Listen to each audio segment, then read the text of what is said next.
What's happening, everybody? Jay Moore, the Healthy Accountant, here for a conversation with a fellow author, publisher, coach, transformational leader. Just super excited to be here today. And I just want to introduce my brother from another mother, brother Dave Harris. What's happening, bro? What up, though? Like, shout to the people in the D. What's up? What's up, Jay? Man, everything, man. Everything is up, man. I'm just super excited about life and living and just doing the stuff that we're doing, Yeah, man. yeah, So respect, bro. I'm here looking for the broadcast. That's all. I'll get my eyes contact in here. I just want to make sure I share it. Yeah. oh, yeah, absolutely, man. So before we get started, those that watch this live, those that will, see this replay, just want to just preface and let you know what this is about. This is what I'm calling conversations with an author. And so I'm bringing authors on. If you know authors, if you are an author, definitely reach out. I want to talk to you. I want to read your books. I want to find out what's happening in your world, how you're changing your world through the story that God's given you. So this conversation is going to be one that just kind of walks us through like how someone tells a story, like how someone, went through the transformation process and then what they do as a result of that. And so that's what this conversation is going to be leading us into today. And so with that said, I just want to, start this out by asking my bro, David Harris, hey man, I've known you for many years. We met, man, when we were still like in diapers. No, I'm not playing, not in diapers, but Not we were quite, young. but Like, close. we were in college, we were doing similar things, meaning you was a barber, I was a barber. And it's just one of these things but we knew there was something about each other, right? So Yeah. I knew there was something about you. You had this way of doing your thing. I had a way of doing my thing.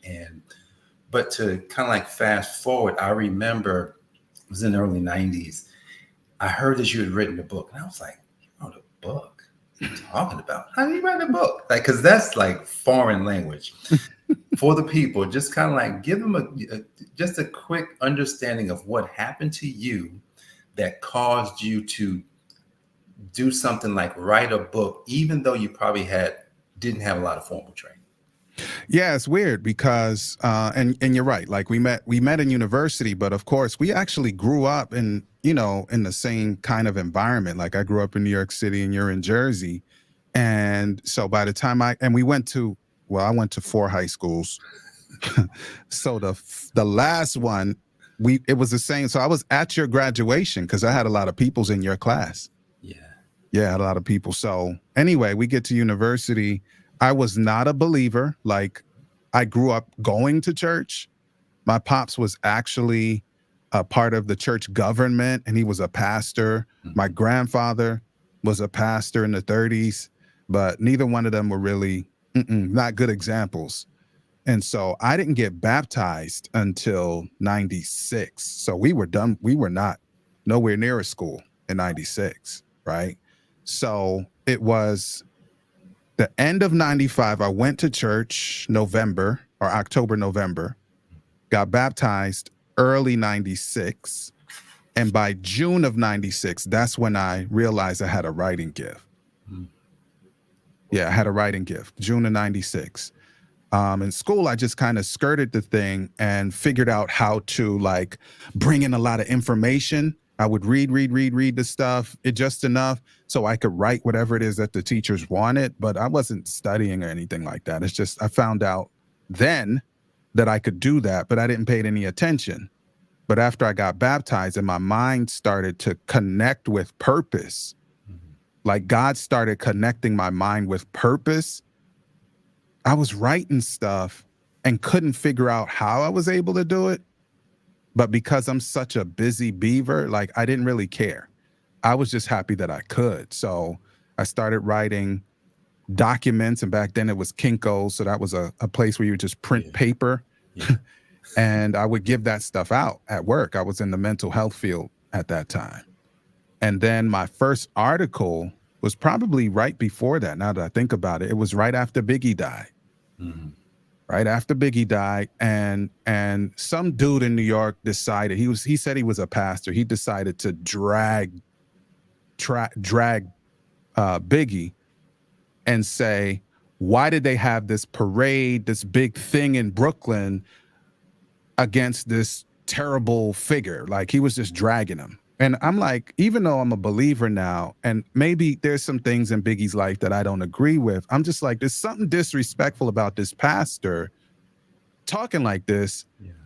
about a human being. So I wrote a rebuttal in the New York Christian Times. Oh, That wow. was my first professional article. Wow. And then from there, it was all the way up. I wrote for a magazine, a historic magazine, for 26 straight years, and a bunch of books, and so much other stuff.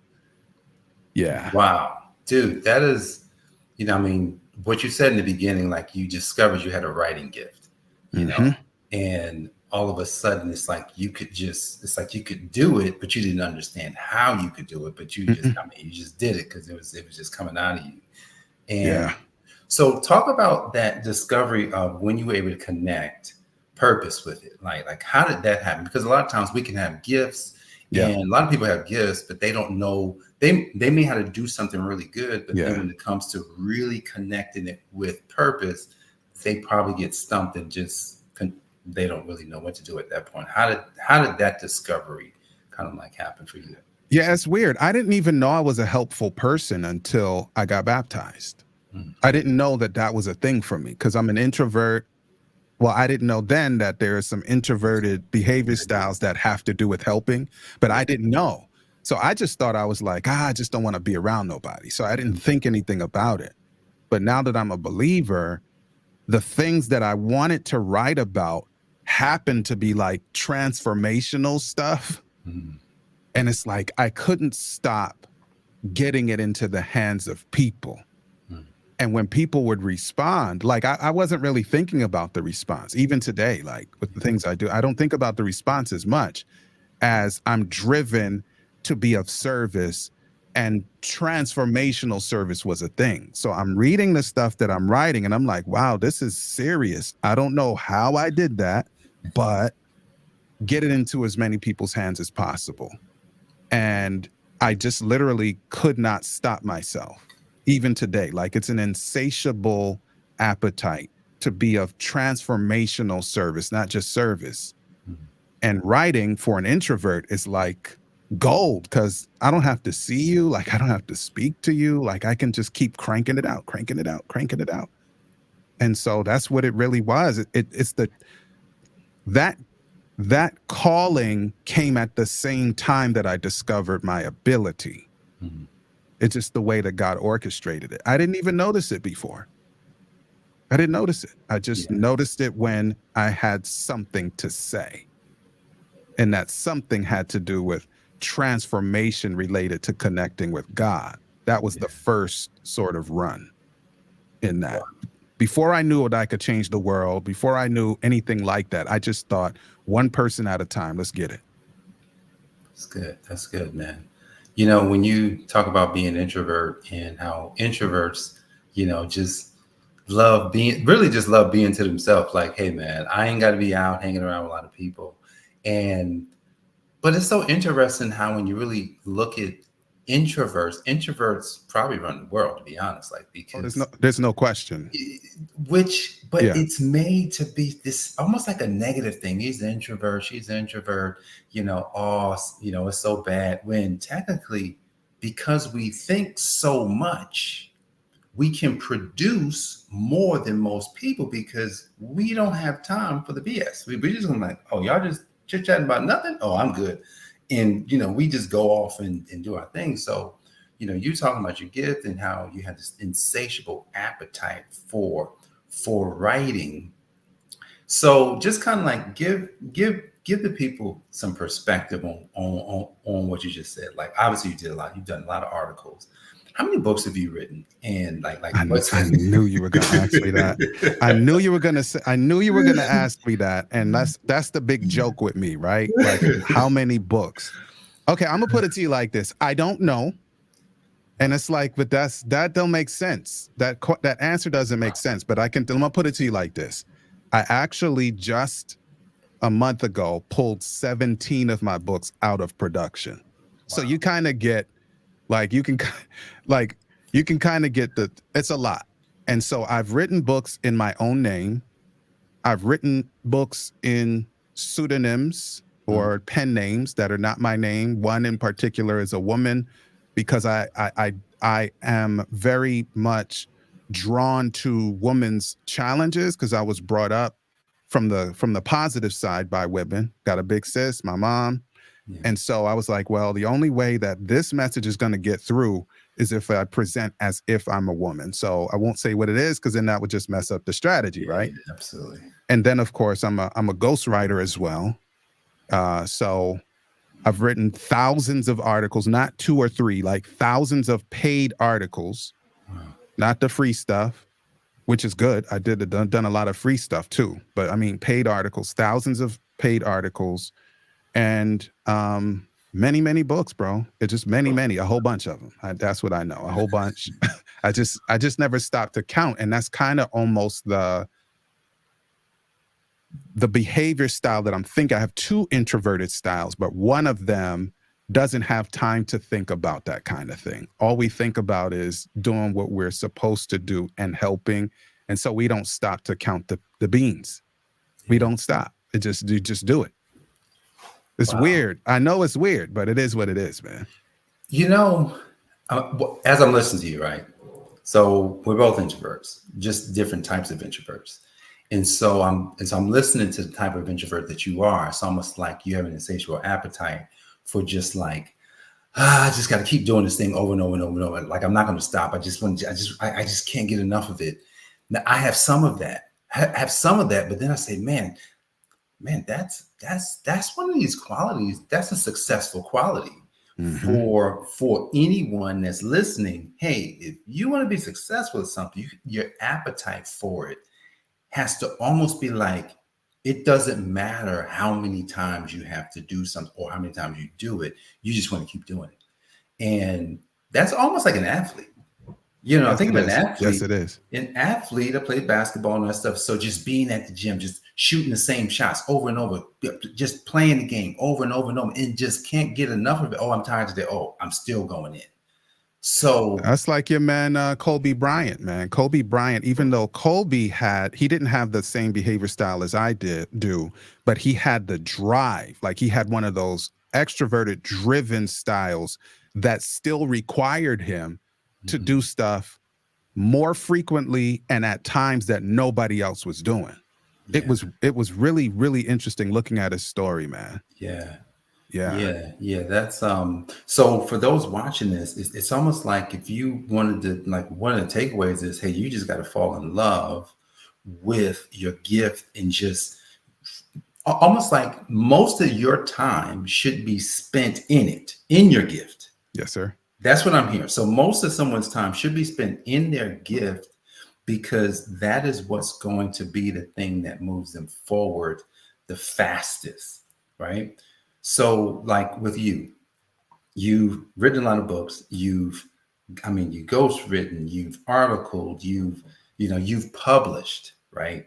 So there's a lot of people who want to write books and want to understand the publishing process or how that works. Like, give some insights into when you look at a book, you Hmm. know, what you're looking for, how it, how the story needs to shape up. Like, let someone kind of like get an understanding for what they should be doing if they were going to attempt to Yeah. write a book. Yeah, that's good. That's good. Because what I did, my first published book, I think it was 2004. I think it was, Mhm. and it was someone else's. It was a company that you might know, like it's a company, right? Yeah. And what I decided after three times publishing with them, there were some things about the process that I didn't like, and it wasn't bad stuff. I just didn't like it. So then I launched my own company.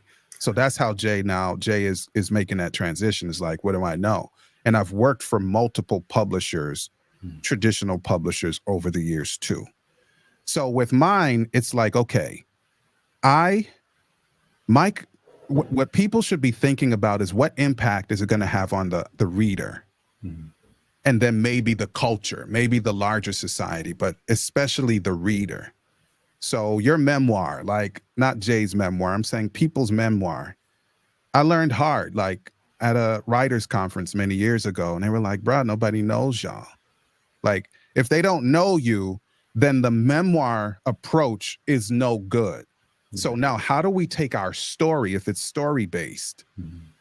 from people that nobody knows to being useful to the reader? Now we have a beginning point. Mhm. So the first thing we need to be thinking about is, to what benefit is it for the reader? Mhm. How is it going to change that person or person's lives? That's number one. Got you. Number two, we need to think, is it relevant? Life changing is one thing, but when? Like, when is it relevant? Like how I invented the typewriter. Well, brother, it's 2024, Yeah. right? You can invent one too, and it's just like, but I don't need a typewriter. And some people don't even know what a typewriter is. So how can I assist people transform their lives potentially, and it be relevant for the long term? One of the things that I like, quite frankly, Jay, because I'm a psych guy, is Mhm. Maslow's hierarchy of needs. Yeah. Every human has certain needs. So we can tap into one or multiple of those needs, regardless of the subject matter. Mhm.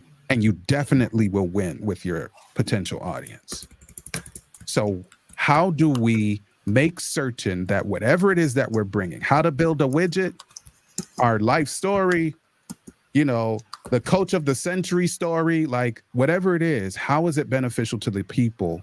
Maximum impact. And how do you put it into the needs that each human has? Needs of belonging, needs to transcend this human experience as we know it, need for socializing, even if it's only a little bit, Mhm. need for aesthetically nice surroundings, if only a little bit or more. Like, how do we deal with that? You see? Yeah. Yeah. So yeah, that's key, bro. That's key. And of course, Simone is texting me. My camera's blinking. Yes, I know. It's one of those things. It's one of Yeah. those things. It's one of those things, man. We working with it. Um, Man, that's good. Like knowing, like going to your book. I got a story. I think it's good, but really, I got to tie my story into what someone needs, right? What does the reader need, and Hmm. what is beneficial to them, and then by wrapping your story in that, then it makes it so that when the reader is reading the book, it feels like it's for them, like they know, oh, this is what I need, oh, this is what I want. um because I find that, I talk to people. I was texting somebody just last week, and I was texting him that I recently published a book. Hey man, I just published a new book. Yeah. Da, da, da. Hey man, go buy it, just that and the third. And now I hadn't spoken to him in a while, so now the last time I spoke to him, he says, hey man, I'm I'm writing a book. He said he was writing a book a while ago. Like, Uh-huh. so he said, man, I'm just kind of finishing up. Like, this was almost a year ago. I'm like, you just finishing? Like, so what's going on? Like, what's happening? Now I'm just trying to figure out how to edit. And what I've discovered, and you tell me, what I've discovered, the people that write, say like you, or just write books, they make an intention on one, what they're going to do, and then who they're going to get to help, right? Yeah. Yeah. The good So the good ones. the good ones. Yes. But the ones, a lot of times, the ones that are, it's almost like, because book writing used to, at least in my brain, it felt like one of the, like, oh, that's, I'll never write a book. Yeah. But it's almost becoming simple to write a book. Now, obviously, you got to write a good book, but if you were speaking to the person who's kind of like sitting there holding on to their thing for the past year, for the past 2 years, maybe 3 years or 4 years, or they just like, and they at this point where, oh, I don't know if I'll get this book out. What kind of advice could you give them so that they could say, you know what, let me do X so that I can get to Y? Like, what kind of advice could you give them? Yeah. I mean, it depends on the person, but one of the things that I say to people who publish with me is, congratulations. You've done what 95% of persons never do, would be authors. And it's like, well, what is that? Submit the manuscript. I'm not even talking about publishing it. I'm not even talking about writing. There are people who are sitting on things that they've already written because some people are in this loop of, is it good enough? There are some people who start and stop because they're just kind of procrastinators. There are other people who are trying to compete with who knows who or what, and they don't want to fire because, well, what if Jay's book is better than mine? And it's like, no, pause. The first thing you want to do if you're stuck is contact somebody that can get you unstuck. So Jay's there. Jay, you've published multiple books. So contact an author, like contact somebody who's done it before and say, well, since I see that you've done it, what did you do? And hopefully the author will point you in the right direction and say, well, this is how I got assistance, or this is how I did it myself, or this is how, oh yeah, I did procrastinate too. This is how I got out of that. And so it just really depends on the why of people being stuck, how I would help them. Now, since I'm a coach too, like I would get them unstuck immediately because I would determine who I'm dealing with. And based on the style of the person, we dig them out of there or they quit, one or the other. We're either going to dig you out of there or you're going to quit, one or the other. There's not going to be any more middle ground. And that's where a lot of would-be authors are. We're stuck in limbo. Wow, man, that's good. I'm going to dig them out of there. Like, oh yeah, we're going to get them out of there, man. Get them unstuck. Yeah, I'm a professional unstucker, bro. Like that's what I do for a living. Like either you're going to get unstuck or you're going to quit. Yeah, man. This is good because just thinking back to wanting to write a book. I remember when I was like, I think I'm gonna write a book. And I remember like one of the biggest challenges I had was the next step. Yeah. Getting to the next step. Oh, I want to write a book. Oh man, but dang, like how's that going to work? Now, if I was sharing just a little bit on just kind of like what to do next, like both of us are connected to God and the Spirit and the Holy Spirit. And what the Holy Spirit does through you is direct you, right, for your next step. Once you've made the intention, you say, I got the intention to write a book. And I want to do it for the glory of the Lord, right? Okay. Okay, good start. That's good. That's a good start because the Lord is like, oh man, I got somebody. Now that next step, a lot of times just right at that step. Now you just talked about getting them unstuck. And I think you talked about procrastination. Folks get into that. But what about the thing called perfectionism?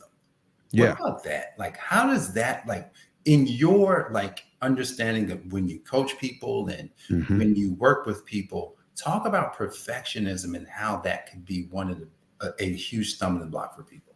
Yeah, let me speak from a solution perspective. So my second behavior was not second, my other behavior style, they're equal. So I mentioned the one that's related to being of service to people in the background. My other behavior style that's equal is that person who has perfectionism and can't get stuff done. Now, those individuals are really very logical. We're extremely logical people. We love protocol. We love rules. We love guidelines. But on the negative side of things, or the limitation side of things, we can get stuck based on perfectionism. And let me define that before people get confused. Yeah. Loving things that are really done well is not perfectionism. Wanting things to be, quote, perfect is not perfectionism. That's just perfect. Now, give me the ism. The ism is you get stuck because you can never get to the standard that you have manufactured. And so the way that I got out of it, where I don't have the ism part, Jay, even though I need things to be done well, it's illogical to me. Notice I said people who have perfectionism as a challenge are very logical people. Yeah. So I used the logic side of who I am from a behavior perspective and said, being stuck, because I can't get to a standard that I manufactured is illogical. So I'm done with it. Now, I'll tell you since both of us have cut hair Yeah. for a long time. Yeah. You know what I did, Jay? I learned when I was a barber. Mm-hmm. After I got my license, I'm in the salon now. I'm in an elite salon in the early 90s in Maryland. Yeah. On 16th Street. And I realized, brothers, I need y'all to listen. Like, I need you to listen. I said good enough is good enough. But notice when I say good enough as a perfectionist, that's a high standard. We're not talking about bums that have low standards. I'm not talking about that. People whose standard is already high have to think good enough is good enough. Well, how did that work as a barber? Brother, can you imagine? Oh, I don't have it. My outliners are usually right over there. I was gonna pick them up. Can you imagine now you're tapping in that line on the front, bro, right? Left hand, combing it, tapping it. And you're a perfectionist. You're tapping it and you're pushing it back, Jay. You gotta do it in the chair. Jay, you gotta do it in the chair and you're pushing it back and you're combing it, boom, boom, boom, boom. You're tapping it in. Oh, wait, it's a millimeter off and you keep pushing the joint back because you think that human heads are symmetrical. It's not logical, bro. How far back will the hairline be before you get the memo that good enough has to be good enough, bro? Yes. That's illogical to me. So I said, I'm not on that perfectionism stuff. We have to submit this thing, get it out of my hands, and let somebody who doesn't have that ism problem to go ahead and take this thing to the finish line. Man, that was really good, because when I look at that, and probably one of the powers that I have is, okay, I don't mind pushing forward. Like, I don't mind pushing forward, even though I know it's not perfect. Like, I don't care. Like, I mean, I care. You care. Like, I care. It's just that I don't have time to. I'm not going to get it so perfect, because I'm just going to push it forward. I'm going to push it to the next step, because that's where you start transforming. It's like, literally, it's like, I didn't know I could do that. Yeah. Look at what? I didn't realize that. So here it is. Dave, I published 3 books, right? I published 3 books and I got books swirling around in me. Yeah, swirling around. So you know what that feels like. Oh man, it's got to come out. Do I ever? You know it's there. And the interesting part about that is that had I not pushed forward the first time, then what? Then it's almost like, say, my first book, you published the first book, Next Level Faith, that dropped July of 21. What if I didn't push that manuscript? What if I didn't push the fact that, this probably isn't perfect, but there's a message. It's got to get out, irregardless of what I think at this point. Hey, Jay, I read this book recently that was published by a lady who's been dead since 1915. You know what I'm talking about? Wink, wink. One of them books. Wow. I found a boo-boo. Brother, I found a typo in one of them books. The woman's been dead since the 1900s, and I found a boo-boo. You know how many times those books have been edited, bro? So I'm not saying that we do subpar work for just for subpar purposes, but I wear the procrastinators. I know, well, I won't talk about procrastinators, but the perfectionism style procrastinators, I wear them out with more details until they get so worn out. They're like, brother, I just got to get it off my desk. And because I'm like, bro, you missed the spot. All the stuff that you're saying about why you're waiting, well, I have 15 more. Now what? I got 30 more reasons why this isn't right. So now what? Like, are you playing? Is it? There's a dude. His name is Ron Gadsden. He could be our pops, bro. From Jersey. Well, I'm not gonna say from Jersey, but he was in Jersey when you were in. You were still in Jersey. Yeah. Like, he's an elder to us. And I remember saying, after he had retired from IBM, 35 years, bro. So this was like the year 2001-ish or 2. I said, Ron, you need to write a book. I don't say that to everybody because everybody don't need to write no book. Yeah. I said, Ron, I need you to write a book. And he was like, no, no, no, no, I can't do that. And I was like, what? Why not? He said, because what's in my mind is not new. Mm. I was like, what? I said, I'm sorry, Ron. There's a Bible text that says there's nothing new under the Nothing sun. new under the sun, right? Right. So, and you know what? He actually invented, I don't know if he wanted me to say it, but oh well, like he invented Jenga before there was a Jenga. Wow. He's one of those dudes that was so innovative that now you see in the wild things that were in his mind before it ever hit the wild. Because he thought that the standard was original. Mm. There's no such thing as original, bro. Only your DNA is original. So how you look at bouncing a basketball makes it original. The basketball in the game has been here.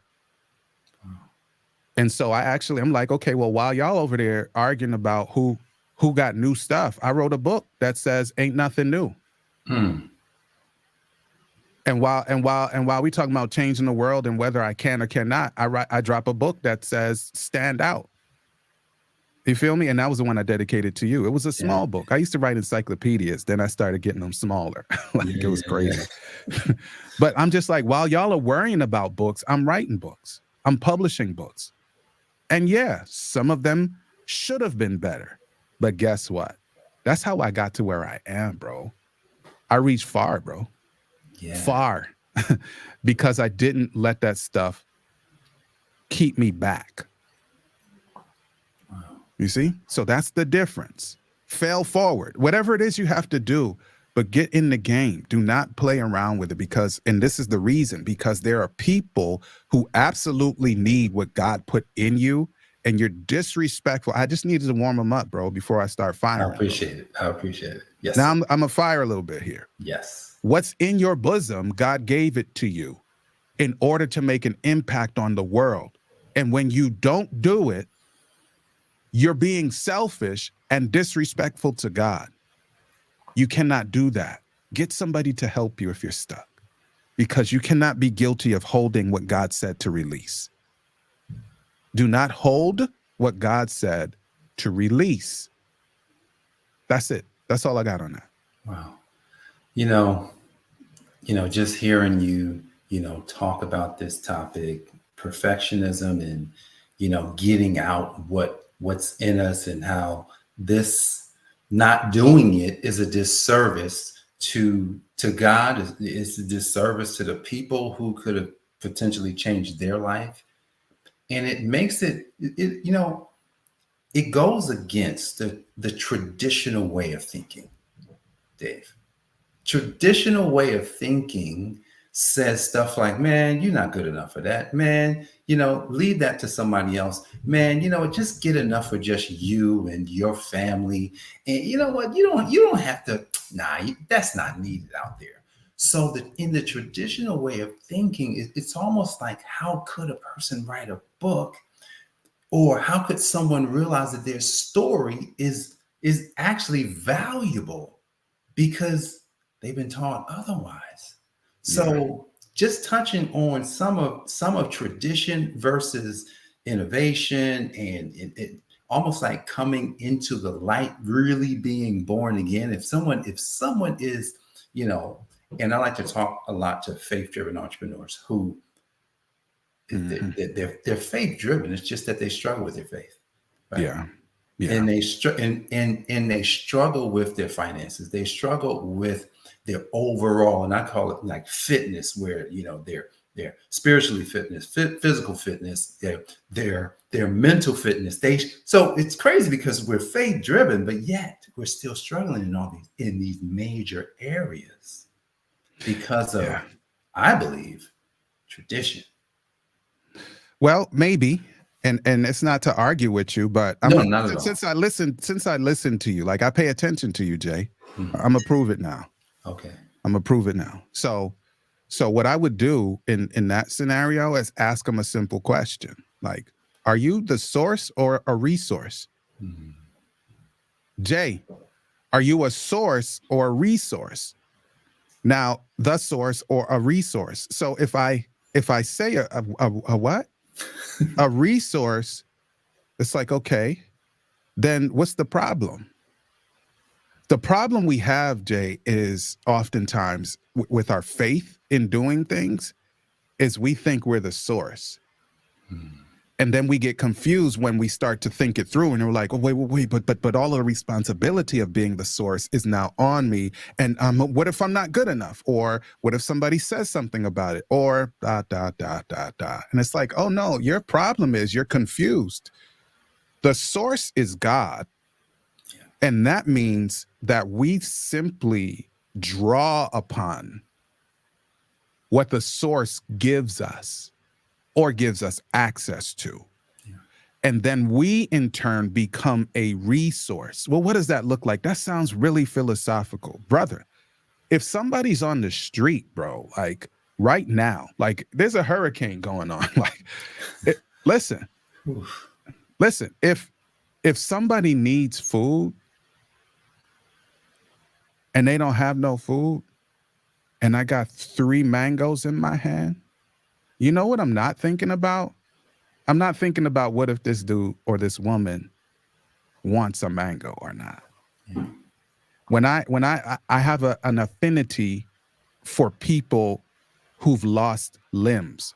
So I need to earn a whole lot of money so I can restore people who are amputees. Do you think the amputee, generally speaking, is thinking, if I can assist that person in getting a new limb, you think they're thinking, nah, I'm good. So as a resource, I'm like, okay, well, God has given me the privilege of encountering this person. And now I have some resources in order to restore this person's limb. I'm not thinking, what does that individual think about me? Yeah. I'm thinking, this brother's about to be able to walk again. The lady who lost her limb, she tripped and fell on a train line 4 or 5 miles from here, and the train ran over her leg. She had her life, but her leg is gone. I wasn't thinking when I assisted her to get a new limb, what does she think about me? Or whether I'm the first person in the world that's ever assisted somebody in getting prostheses. You feel me? So I'm thinking about her and her need. I'm thinking about that brother that used to stand up begging at a certain place outside in another few miles from here, and he was missing a limb. I wasn't thinking, what does he think about not having to stand up there the way he was? I'm thinking this grown man who is strong and able-bodied can now be ambulatory. Like he can move about now as a result of this thing as a resource. God is the source. So we're too self-focused. And we get confused about whether we are a resource to be of service to people from what God gave us, or if we feel like we have to originate that. You see, I'm not the originator of none of the stuff that I do. You're not the originator of any of the stuff that you do, bro. So that eases the pressure, because it's like, oh, wait a minute. I'm only doing something that God gave me to do. Yeah. Those are his things. Yeah. And he'll walk with me if I'm willing to listen and walk. Yeah. Okay. Pressure gone. Now it's just responsibility. Y'all let that settle in. Pressure gone. Now it's just responsibility, because I just have to keep my hand open and take and receive from God, and then open that other hand and give to whomever God says that I'm supposed to be giving. Man, that's a really good understanding, because we take ourselves out of a position that we had no business being in. Right. All right, say that. You had no business acting like you controlled it, because and that's probably something that like humility, is one of these things that until you just like live in that, it's just ego driven.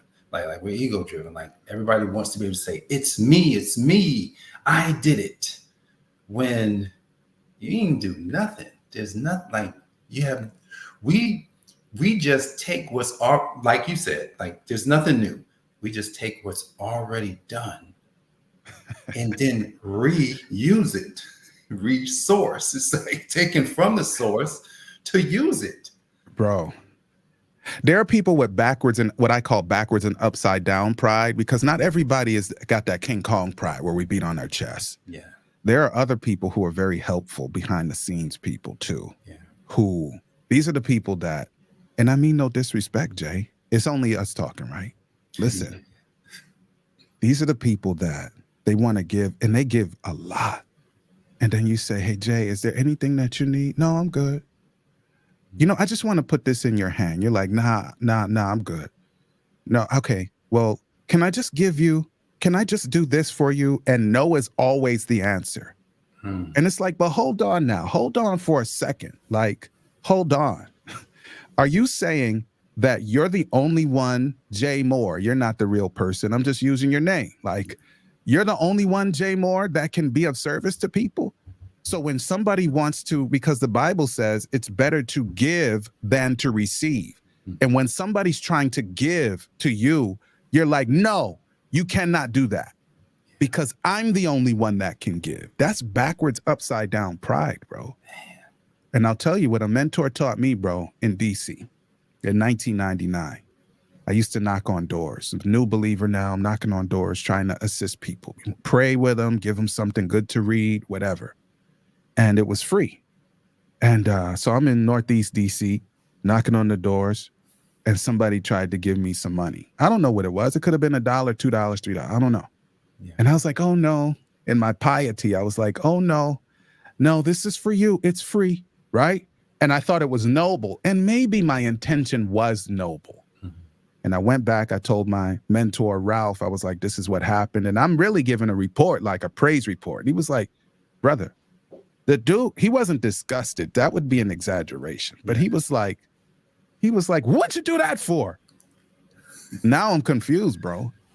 I'm like, because it's free. Like, what do you mean? It's not for making money. He was like, what? He was like, David, take it next time and put it back to work. You know what to do with it. I'll give you one more example. When I got baptized, I was heavy in network marketing, bro. Yeah. Heavy. I'm talking about 96, bro. Yeah. All right, good. After baptism, I go to a meeting at the Crystal City Marriott. And I'm in the room and it was just crowded in my mind, and no diss to the network marketers. This had nothing to do with that. Yeah. But I'm in the room and I'm like, okay, this is not my life because I have an extreme behavior style. And so I can either run hard on this or I can run hard on that. I can't run hard on both. So this is now pullback mode. So I connect with my homeboy. You would know when we went to college with him. He was in my downline. Yeah.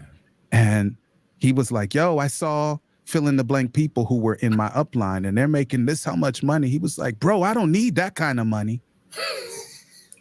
We don't need that kind of money. And he was being noble, Jay. He was being noble, Jay. He was being noble. He was like, that's too much money. We don't need that. You know what I said to him, homie? I said, that's because you're selfish. I didn't always have diplomacy, brother. I'm just saying. I wasn't always diplomatic. I was like, brother, that's because you're selfish. Because you're thinking about how much can you expend on yourself. That's too much to expend on you. What about the other people that can benefit from what you earn? It doesn't have, you can give it all away. If you're one of them dudes, go for it. But you can't say, I don't need, because that's a selfish mindset, bro. If you don't need it, give it away. Put it in the hands and lives and bellies of people who do need them. You see what I'm saying? So we're backwards, bro. Humans are backwards. Yo, upside down, bro. This was okay. So very impactful here because I'm listening, I'm seeing it, and what I'm really getting from what you're saying is, wait a second. There are people, one, they won't tell their story, they won't write a book, because it's almost like because I can't do it, or because it's so much about me that it's no reason for me to I can't get it out there. But then when we take it a step further, that leads to this backwards way of thinking. Then you would start saying things like, we don't need the money, that's too much. No, don't give me that because oh, I'm good. When it's almost like, wait a second. I've seen this. I've seen this manifestation of backwards thinking in so many things, because one of the things I like to say is that, you got to get honest about money, right? We got to get honest about money, Mm-hmm. because really, if we don't get honest about it, we cannot embrace where we have to go with it, right? Because we need, like, what if you want to help, you decide, I'm going to help people get limbs. I'm going Yes, to sir. use money to put people back on their feet. Literally. You know what I'm saying? But we would literally allow something as powerful as our stories to just sit and dry up and become dormant, so that we look back on our life, which, like, everybody gets to that moment. It's like, I guess I don't know, I just didn't do the thing. When just talk briefly about just almost like setting the stage for the two types of people. One who went the direction, who made a lot of mistakes, realized they had to make a change, and they shifted, they went, lived for purpose. And then that other guy, gal, who just kind of like did the opposite, did the backwards thing. And if someone was doing backwards, like, how could they come back and start going forward? Yeah, one of the key principles to that is getting assistance. Sometimes getting assistance has to do with mental health assistance. I want to talk about the big pink elephant in the room, because there's something that drives all of our decisions. So finding out what those things are. So let's talk about the one that people are most fearful of. So there may be, I'm not saying that it is, I'm saying there may be a mental health challenge that's holding us back. And we just need to talk to somebody who's qualified. Yeah. And that is a good thing to do. Like, it's the best thing to do if so be the case. But that may not be your case. If that is not, then put that one side. You may need a coach. See, the mental health side not only finds the root causes, but can go back. Well, I just said it, like, it's redundant. It goes back, it drills the root, and then from the root forward, or the root up, starts the building. But the coach shouldn't be messing around with the root too much. Like, we may observe that there is something that is limiting a person's movement. Mm-hmm. And from that perspective, we're able to cause people to move forward. So identifying what the challenges or limitations are, based on how people are wired or the behavior style, then we can help you move forward. Or you may just need a friend, an accountability partner. Like, you may need Jay to be the dude that you look into his eyes and say, you know what, Jay, I've been thinking about doing this thing for this period of time and I'm stuck. Tell me about it. It's this. Oh, okay. So what do you need? Well, I don't know, man. I'm just stuck. And it may just mean that now you're out of your own head and there's somebody who is moving forward. Because Jay, the healthy accountant, like, this dude is moving forward. So you just may need somebody who's moving forward to know that you're stuck, so you can say, hey, so how about that thing that you told me about 2 weeks ago? Where are you on that? Have you gotten somebody to assist you? You need a coach, you need a mentor, is there something deeper? So that's basically it, bro. Like, we sometimes are trying to do things in a solitary way. Mm-hmm. And then it gets stuck in that secret dark dungeon. Yeah. And then it's like, dang, I was supposed to do something 17 years ago, 22 years ago, 12 years ago. And it could have been of assistance to somebody, and we missed the bus. And the consequence to the somebody may have been dire. I'm not trying to like on no guilt trip stuff. I'm talking about in reality. Yeah. Because I've been there, not to where I was the cog or the hitch. Somebody else comes to me and says, we need to do X. You're the one to do it. I'm like, good, let's go. Go forward. That person allowed something to stop the process. Mm-hmm. And then in just a couple of years, we saw what the negative consequence was to that because they allowed our process to stop. Mm. And it was big. It was massive. It impacted a whole country, bro, of believers. Wow. A whole country of believers, bro. And it's like, because you allowed this silly stuff, this goofy stuff to get in the way, now we running around like we don't know where we're going. And it's like, but God showed us in 2018 what to do. But you let that goofy stuff twist your brain. And now in the pandemic, everybody's running around like they don't know what. God gave us the what in 2018, bro. Because you let goofy stuff get your mind twisted. You feel me? Like, wow. yeah. But what you're saying is like literally one person. Yeah.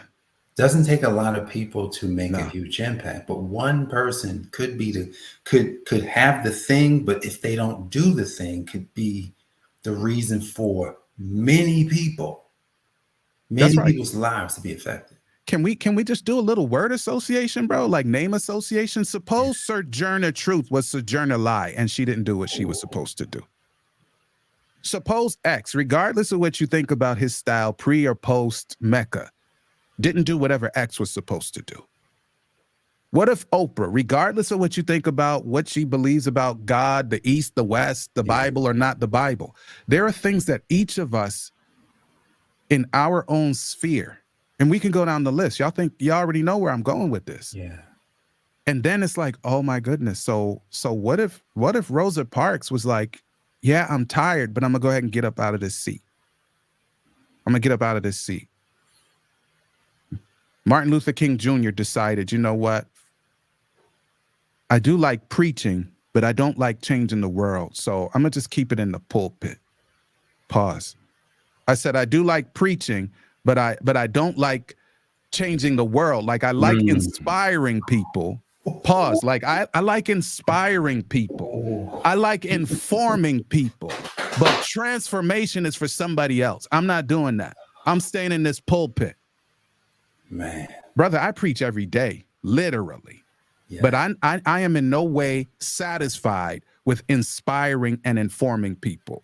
It's time to transform nations, bro. Man. What if they stopped? Do I need to say more? I think I don't. You are taking us right where we need to be. Like this transformation, like why it's so important, why your transformation leads to transformations, right? And man, I just got to talk about you real quick because we're on this call today. We're on this recording, whatever this is, right? Yeah. Because of a transformation. Seriously. And because when I look at it, I'm just like, wait, I remember Dave. That's right. Go ahead. Go right there, bro. Go there. I remember Dave. And I'm not offendable. Go there, no, bro. It's not even offendable. But it's powerful because it's nothing like I remember when he was like this. And then when you fast forward the story, oh my goodness, how did the story change? What happened? Oh, I know what happened. See, in the church, they say, hey, we got to be born again, like that, be baptized, all that stuff, right?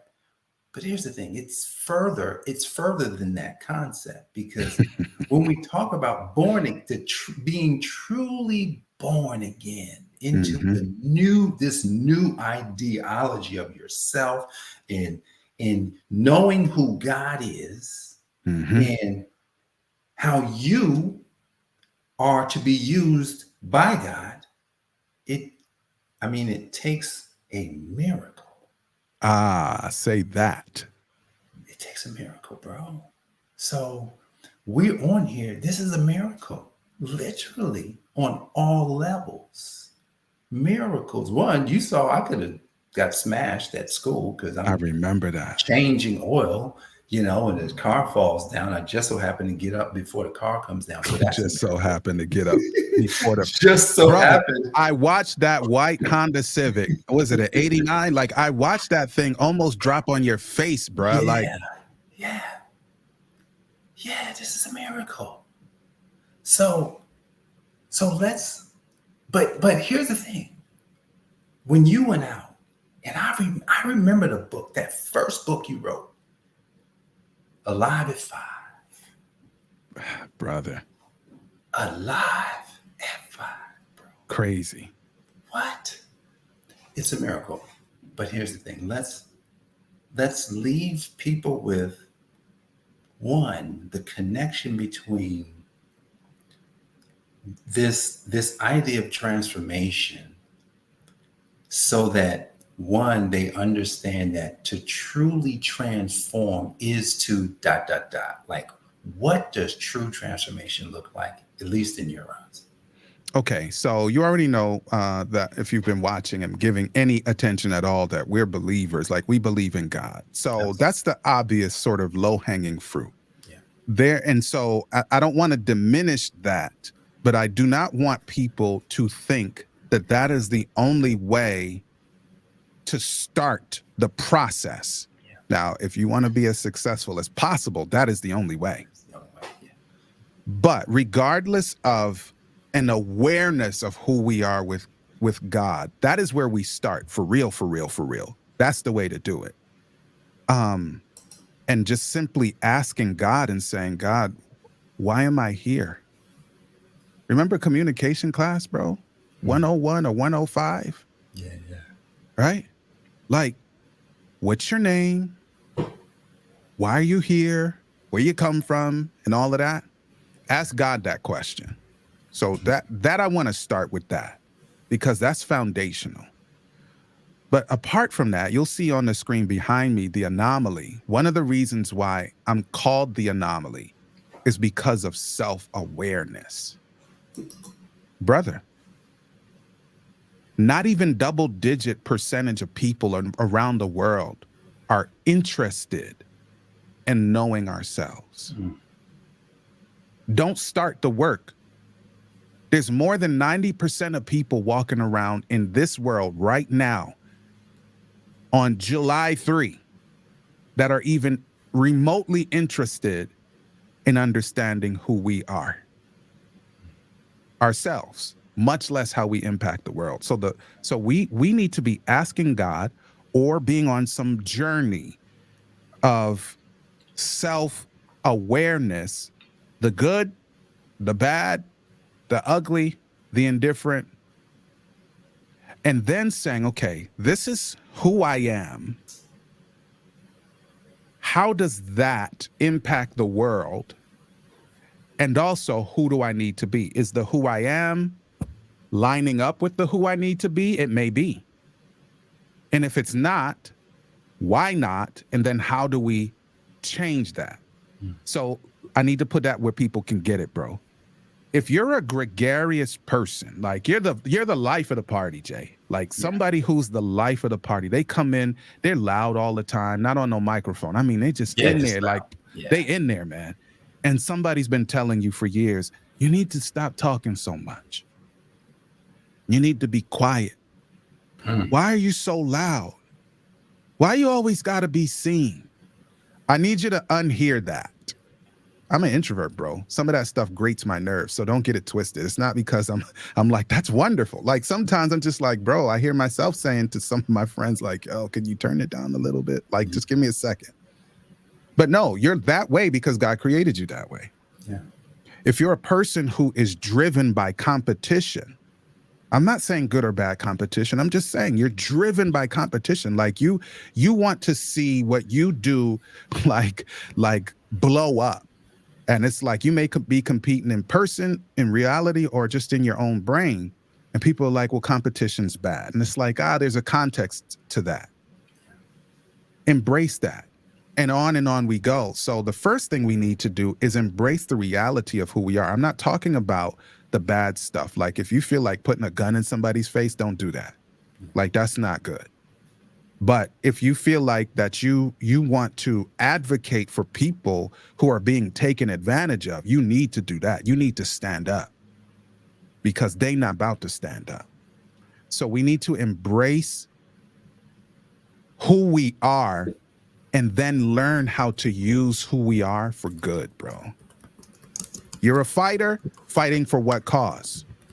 You're quiet. Are you just gonna withhold everything from people, or are you gonna be quiet and be of service? You're gregarious and loud, okay? That means that you're the megaphone. You're the voice for the people. You're the voice for this certain situation or cause. And so, who are we, and how does the who we are impact other people, other processes, right, or whatever? And that's gonna be the key. So embrace it, even though people beat you up for being that way. My mom used to always say, why you don't smile? Why are you so technical about everything?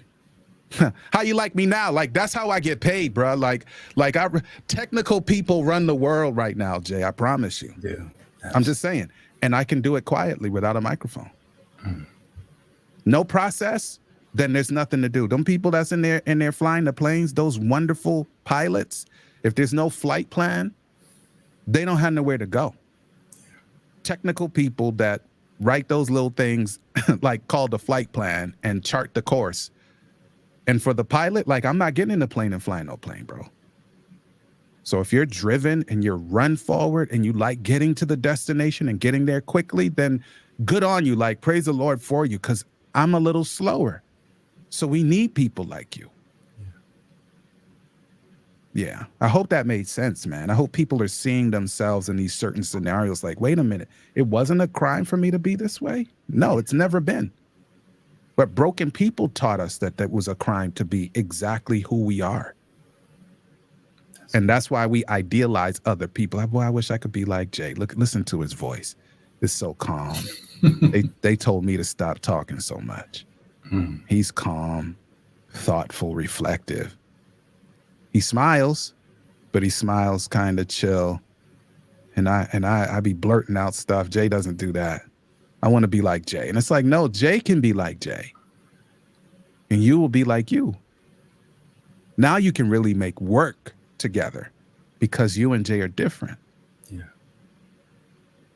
Complementary, supplementary. Yeah. Got you. Transformation. Got to embrace like who we are already. Straight. Already. You're already a certain way. And Yes. that certain way is you, and that's not going to change. And that's the first step to the That's it. transformation.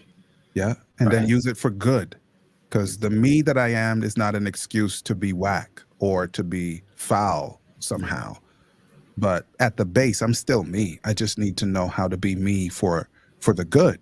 Yeah.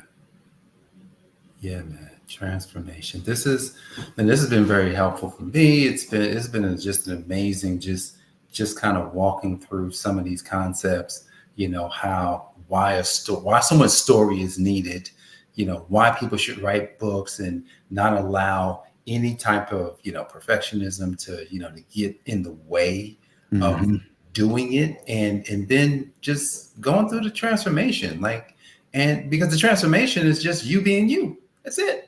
Me first, you first. Yeah. You being you, man. So this was very, very, very just insightful, and I'm just excited that we were able to do it because we are transformed. Like Yes, sir. we were the way we were, and realized that there was something good to it, and then we just Yes, one sir. day we woke up. One day we woke up. God woke us up. That's actually what happens. God That's wakes it. you up, and Yeah. then you say, wow, I didn't realize that I was so important to God, like for what it is that I got to do. So I embrace it, bro. yeah. That's why a quiet guy, if you notice, when we were young, bro, You saw me, you heard my music, but you didn't hear my voice, bro. Heard the music. Heard my music pumping out the trunk, but Out the the tr- windows were up. Yep. But I didn't need you to see my face. yeah. I didn't need to know your opinion about anything. So I'm laid back, even though I had that, that whatever it was from the city, but you had to observe me. You didn't hear me. Yeah. Well, what if I allowed the way people saw that? Because even as a young boy, I was like a lot like that. And it was just like, you need to be more in front.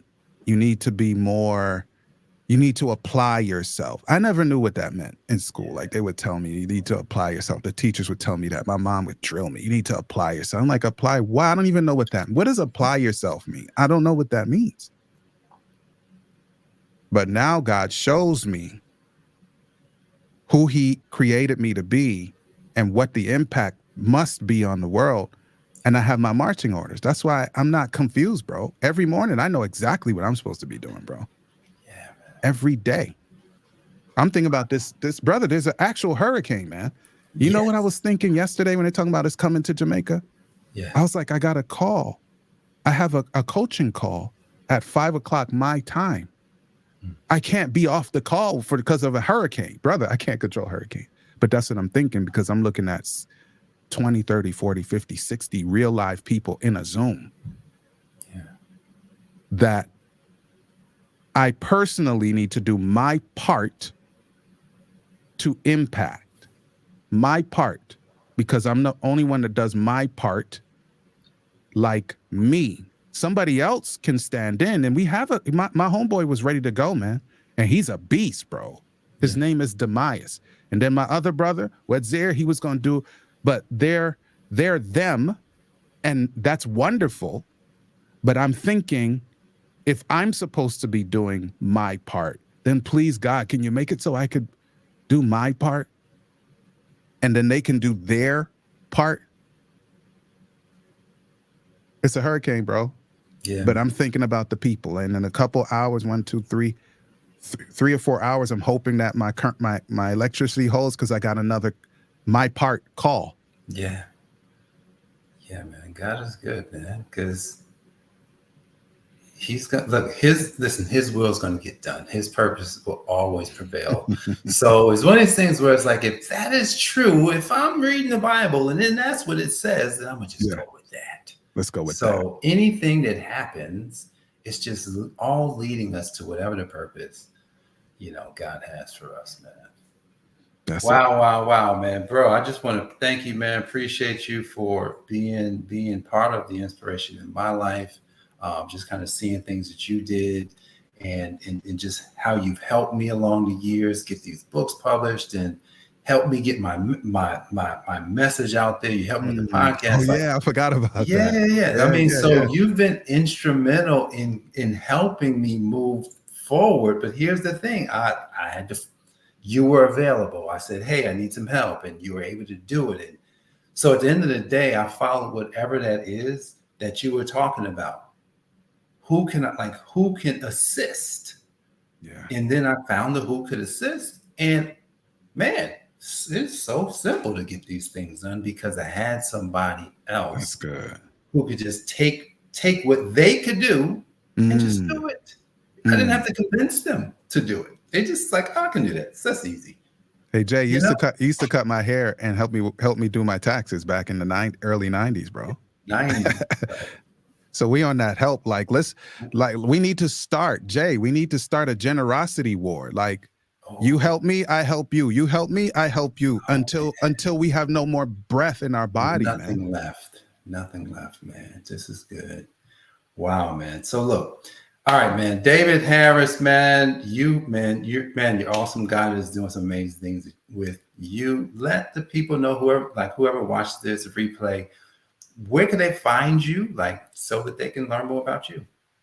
Yeah, I mean, if you want to find me, Google still knows my name, so you can actually put my name in quotes. So put the open quote, L, full stop or period, David Harris, close the quote, and Google and God will show you what part of me matters most to you, I know people are waiting for the socials and all that. I promise you'll find me. It's not hard to find me, bro. Like, so Yeah. yeah, put my name in the search engine, and if you need assistance with anything, specific to uh transformational coaching, I'm talking about real live business coaching in particular, personal development, then hit me.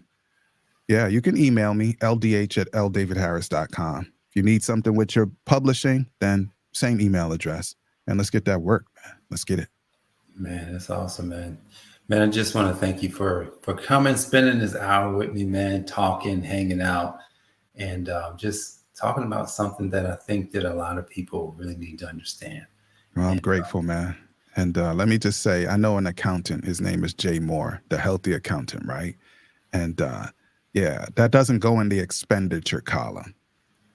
I didn't spend anything with you. I invested, bro. I have a reasonable expectation of return, man. This was time well invested, bro.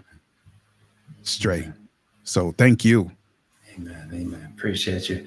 All right, guys, man, we've got more of these types of stories coming very soon. I think we do have another one that we're going to do next week. I'll be posting about that one so that you can see when it's going to be. Typically, these types of videos are going to be done on Tuesdays between 10:30 and 11:30. Today we did a little bit later, but usually between 10:30 and 11:30 a.m. Eastern Daylight Time.